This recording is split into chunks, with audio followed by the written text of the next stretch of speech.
Bonjour et bienvenue à cet épisode du Whisky Brunch. Aujourd'hui, Martin, on parle de Sauternes. On fait pas des wine finish. On fait des wine finish, mais de Sauternes Sauternes. seulement. Slanderer.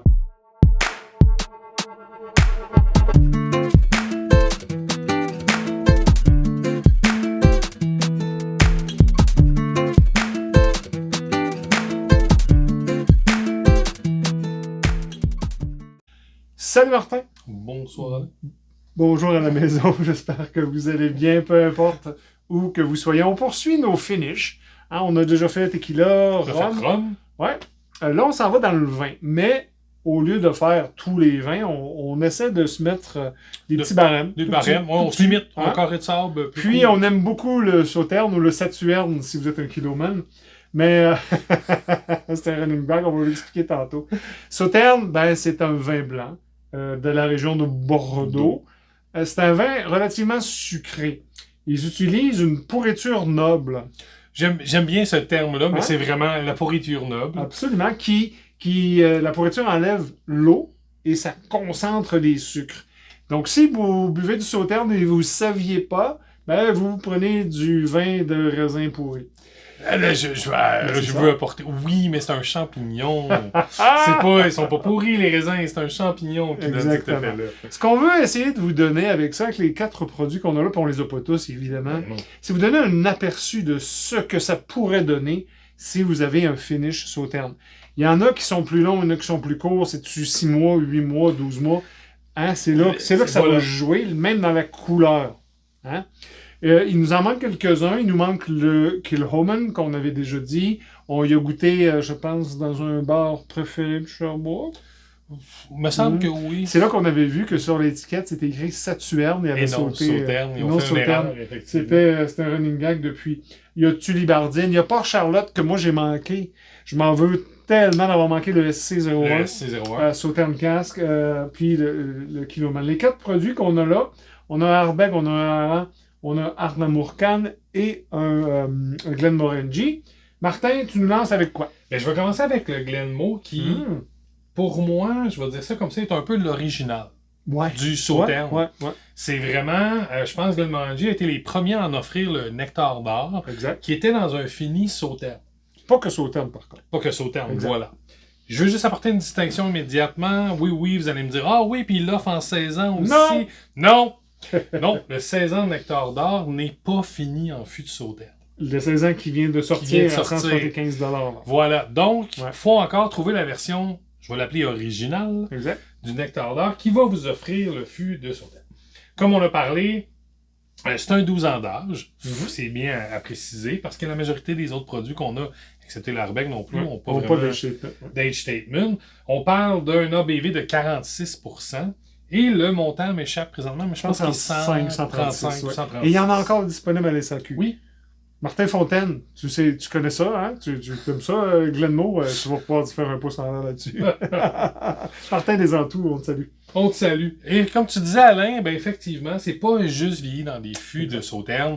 Il a commencé son vieillissement dans des bons vieux American Oak de Bourbon. Puis, il va être transféré dans les fameux fûts de Sauterne pour aller chercher plus un seasoning. Je vais l'appeler comme ça. Ouais. Écoutez, je trouve qu'au nez, le Glenmo tombe beaucoup sur le citron. Okay. Pour moi, c'est vraiment la note qui vient vous chercher au début. Puis, quand je dis citron, il y a quand même un aspect crémeux, je vais dire ça comme ça. Puis, les gens qui, je sais pas s'ils connaissent ça, mais du lemon curd, qui est un classique là, anglais, une crème un peu au citron, c'est ce que ça me rappelle énormément. Il y a quand même du gingembre, des belles épices, puis un petit côté mielleux intéressant, puis je pense que c'est le Sauterne qui lui donne Exactement. cet aspect-là. Au palais, ben écoutez, c'est quand même très sirupeux. On tombe beaucoup dans la vanille au custard. Je vais rappeler là, un peu mon, comme je vous disais, le crémeux tout à l'heure du lemon curd.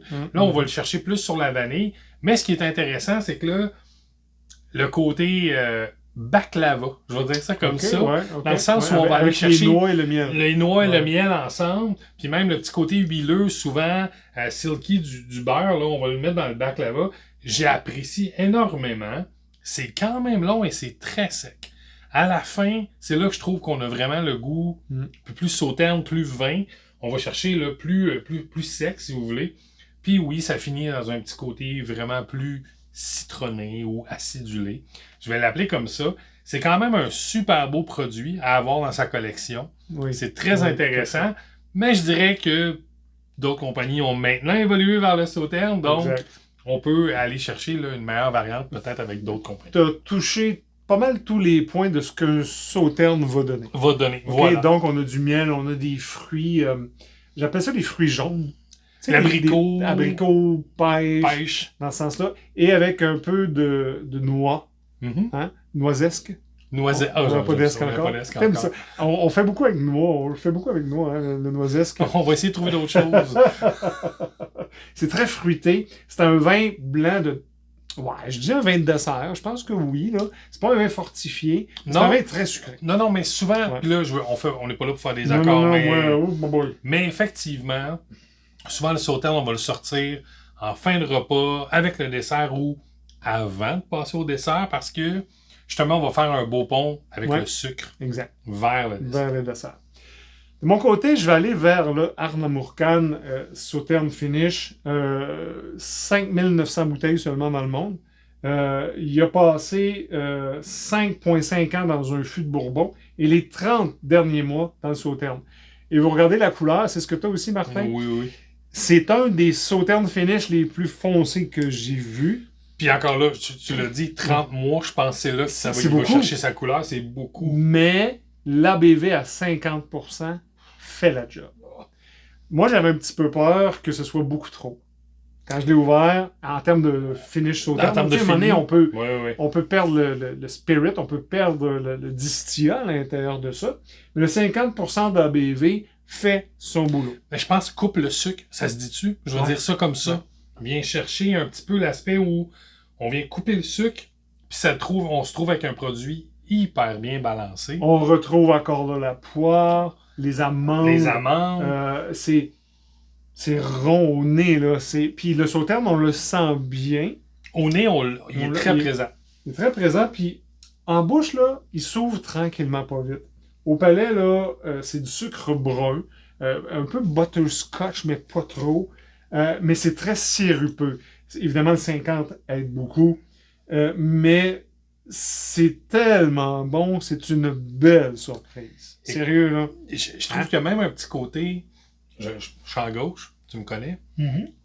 Je retrouve mes ananas, un espèce de fruit plus exotique. Encore, je reste dans la chair jaune, c'est pour ça que j'ai parlé de l'ananas, là, mais un peu plus tangy, qui vient me chercher versus ce qu'on est habitué avec le Glenmorangie. Mais c'est très savoureux. Le 50% fait le boulot. Il y a encore le sucré du Sauternes, mais c'est très bien équilibré.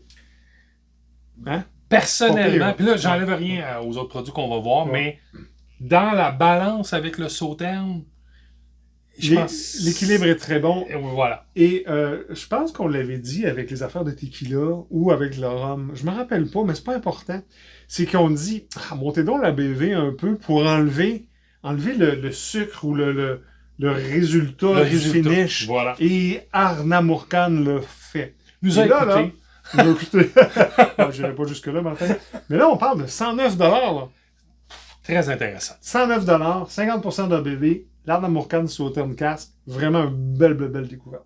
Ton deuxième produit, Martin, tes produits Aran. J'avais pas le choix de parler de mes produits Aran. Écoutez, oui, très beau produit aussi. Fait un fût de Sauternes lui aussi. Comment je pourrais dire? Je pense que au départ, surtout ce qu'on va retenir du Aran, puis parce que le distillat porte vers plus souvent, c'est très mielleux. Ou mielesque, j'essaie d'en trouver un nouveau.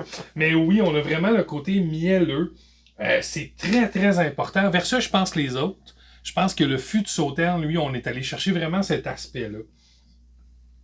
C'est très intéressant. On a même un petit côté... On revient là. Je reviens à la chair jaune, les abricots. Il y a même un petit peu la banane, la poire. C'est très... lemon mielleux, je vais le dire comme ça. Lemon mielleux. Ouais, un lemon mielleux. OK. Miel citronné. Un miel citronné. Ben, tu sais, quand tu as mal à la gorge, là... Nicolas!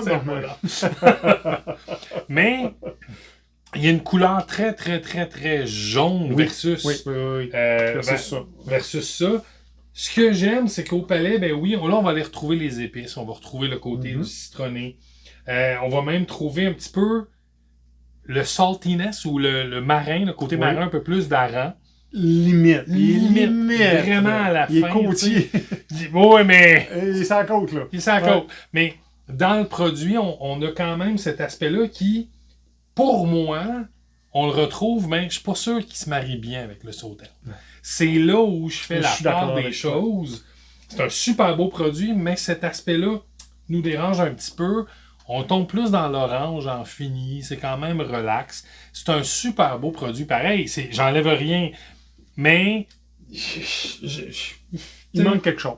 Voilà. Et je pense que l'équilibre de tout ça se retrouve mieux dans l'Arnamourcan et même dans le Glenmoe que dans le Glenmoe, oui. Puis on parle quand même d'un produit très abordable. On parle de 101 et 25, je pense, à la SAQ. Ce qui est très intéressant. Mais comme on l'a déjà dit dans les produits, je pense que c'est de Fini Tequila, je suis pas sûr que ça s'apprêtait vraiment au distillat. Est-ce que c'est trop? Pas assez? Est-ce que le distillat était suffisamment? Est-ce qu'il a vieilli suffisamment avant de le mettre là-dedans? Et tout ça, c'est des questions qu'on n'a pas nécessairement les réponses. Mais moi aussi, je suis un peu mitigé sur le... C'est un super beau produit. Si vous êtes... Tu sais, je l'adore. Entre les deux, je me pose des questions. Voilà. Le dernier, non le moindre, c'est notre produit de l'année 2024, le Ardbeg 13 ans Anthology Harpy's Tale. Que dire de plus? Voilà, on vous remercie. C'est un produit avec du corps, c'est du Ardbeg-esque. J'aime bien ça. Mais avec un finish de sauterne qui lui donne des touches de cumin, de cardamome. Le finish est parfait. Je pense, c'est ça, pour ça qu'on lui a donné notre whisky de l'année. Mais c'est tellement... Je pense que ça se marie bien. Le côté peated, charnu du Ardbeg, je vais l'appeler comme ça, avec le fini sauterne. Oh mon Dieu! Puis tu parlais tantôt de miel citronné, là. Oui. Là, c'est plus une pastille à l'anis, anisée. Anisée, oui, effectivement. Plus. C'est rond, c'est bon dans la bouche. OK, c'est 225$ à SAQ. Oui, je sais, mais... C'est là qu'il y a le bas blesse. Oui, je mais dire ça comme ça. À quelque part, tu sais, si on fait le tour de tout ça, Martin, on y va en ordre de prix. Je veux dire, ça y va, là, ça le fait. Ça fait exactement ça. Non. Voilà. J'ai aucun problème à payer le prix pour le 13 ans. C'est ce que je vais dire. Et on fait souvent l'erreur avec Ardbeg. C'est pas la première fois qu'on le dit. Au niveau marketing, ils l'ont bien. Puis on s'est trompé avec beaucoup de produits, là. Mais celui-là, au risque de se répéter une énième fois, je pense que c'est le plus beau produit sauternesque. On va arrêter les esques. Mais je pense que c'est le plus beau produit, la plus belle réussite dans l'équilibre. Évidemment, c'est pas nécessairement accessible. Dans les trois autres, moi, je vous dirais d'aller dans l'Arnamourcan. Le Glenmoe est très bon aussi. Puis je pense que, je vais dire ça comme ça, ils ont tous un aspect très intéressant, dans le sens où le Glenmoe, ça coule bien, c'est bien. L'Arnamourcan, c'est tellement bien balancé. Je répéterai rien sur le Ardbeg, je pense que tu connais mon point. Puis comme je disais, pour les gens qui aiment bien la balance, je veux dire sucré-salé, le hareng va vous répondre à vos besoins. On a vraiment 4 produits qui ont des profils totalement différents. Ça, j'aime ça que tu le dises, parce que c'est exactement là que je m'en allais sans qu'on s'en soit parlé. Oui, on finish sauterne, mais ça se ressemble pas du tout. Pas du tout. Pas du tout. Arnamourcan, vous le savez, c'est dans les West Highlands, c'est industriel, ça a toute sa propriété. Ils ont mis ça dans du sauterne, puis ils l'ont eu. Hareng, c'est côtier, ils ont essayé, mais... Glenmoe ont été des précurseurs, je veux dire, je veux dire comme ça, ils ont bien réussi. Ardbeg, on arrête. Je pense qu'Ardbeg, on surclasse. On espère que vous avez apprécié. Merci Martin, c'est très intéressant, on a de très beaux produits, on espère que vous aimez ça. Laissez-nous un commentaire, un pouce en l'air. Dites-nous si vous avez essayé ça. Je suis certain qu'il y a des gens qui ont pris du Kiloman Saturne. Mais c'est ça, j'allais dire. Si vous avez eu la chance, donnez-nous vos commentaires sur le Kiloman. Et d'ici là, on vous dit, Jamon! Oh, Drum and Slam and Slam!